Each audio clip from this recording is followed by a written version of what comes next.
Hello everyone! For today's video ay magluluto nga pala sa asawa ng tokwa with vegetable. Nilagyan niya pala ng sayote, pechay at saka talong.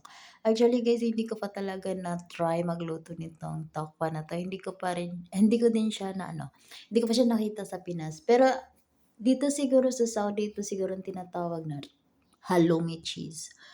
So ayan, nag-prepare muna siya, hiniwa-hiwa na muna niya yung mga kakailanganin niyang mga sangkap sa kanyang pagluluto. But anyway guys, bago nga pala matapos ang video na to, sana naman makahingi ako ng kahit isang like lang at saka comment, kahit hindi na kayo mag-share dahil malaking tulong na po yung simpleng like niyo sa aming mga small content creator. Ayan, thank you so much po at sa lahat po ng aking subscriber. Maraming salamat po sa patuloy na pagsuporta sa akin kahit konti lang po yung community natin. So ayan, hiniwa niya muna yung tokwa ng maliliit.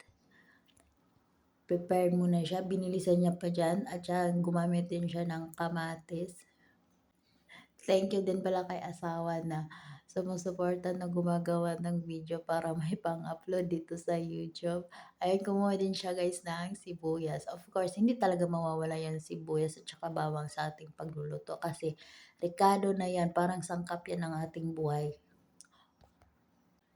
Buti na lang talaga may supportive tayo na asawa na tagagawa ng video dahil wala talaga akong time na gumawa ng video dito guys. Minsan lang kasi nga marami tayong trabaho. Syempre, unahin talaga natin yung trabaho at thankful ako na may pang-update talaga ako dito sa YouTube nang dahil sa kanya.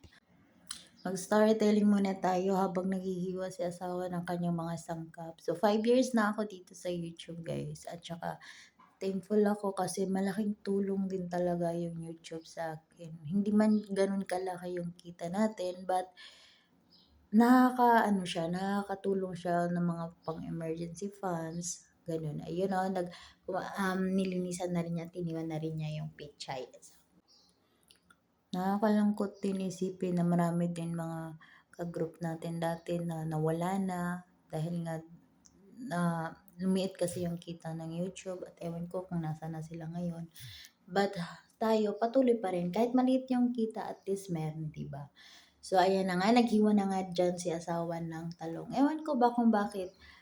Nga, yung talong talaga 'pag hinihiwa natin nun nilulublog natin sa tubig. Pero mas maganda din diyan guys, lagyan niyo ng asin yung tubig para hindi talaga mangitim yung hinihiwa nating talong. Minsan may tendency pa rin kasi na ganyan yung ginagawa natin na mangitim yung hinihiwa nating gulay na talong. Mas maganda diyan, lagyan niyo siya ng asin. Ayan, binilisan na nga ni asawa dyan yung paghiwa na kanyang mga recados at mag-start na din siyang magluto. Ang tagal naman matapos maghiwa ng na to. Napakaarte talaga maghiwa nito. Sa mga nag-PPM pala sa akin kung paano gumawa ng YouTube channel, ilalagay ko po sa link or sa thumbnail ng video na ito yung ginawa kong video kung paano gumawa ng YouTube channel.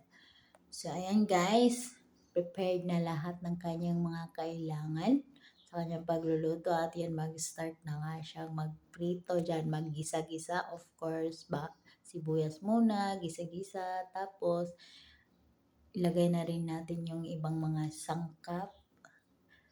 Ang tagal nito, maggisa-gisa, mag-isa lang naman.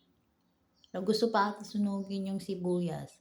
Ayan, kamatis. Bakit nauna yung kamatis? Walang Sinabay na pala yung bawang at saka sibuyas. Pinagsabay niya. So, ayan guys, gisa-gisa muna, halo-haloin ito. Saute in English ba kumbaga.